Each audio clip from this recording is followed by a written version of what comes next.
What is NYCHA? Have you ever wondered why NYCHA always wants to know so much about you and your family? This video explains where NYCHA came from, how public housing is different from private housing, and who's eligible to live in NYCHA public housing. Public housing is a type of affordable housing that's funded by the US government. A federal department called HUD gave money to NYCHA to build and manage all of New York City's public housing.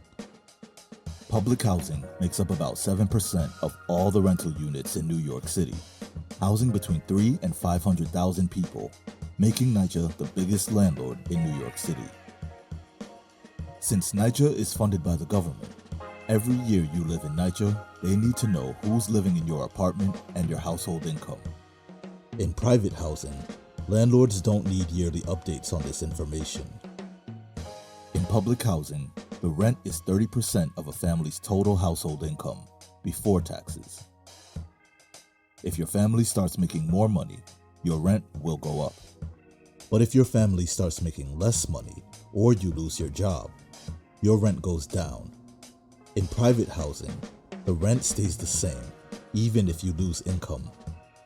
NYCHA also manages a different affordable housing program called Section 8.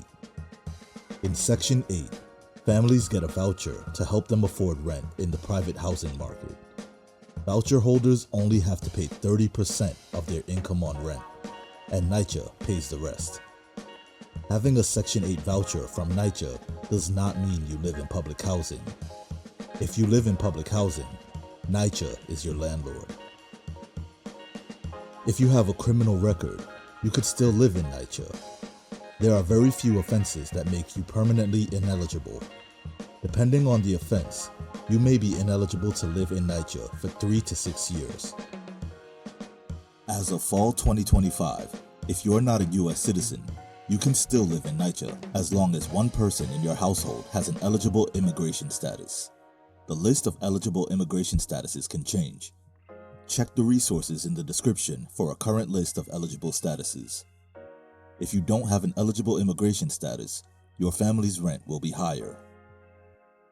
To learn more about NYCHA, check the links in the description.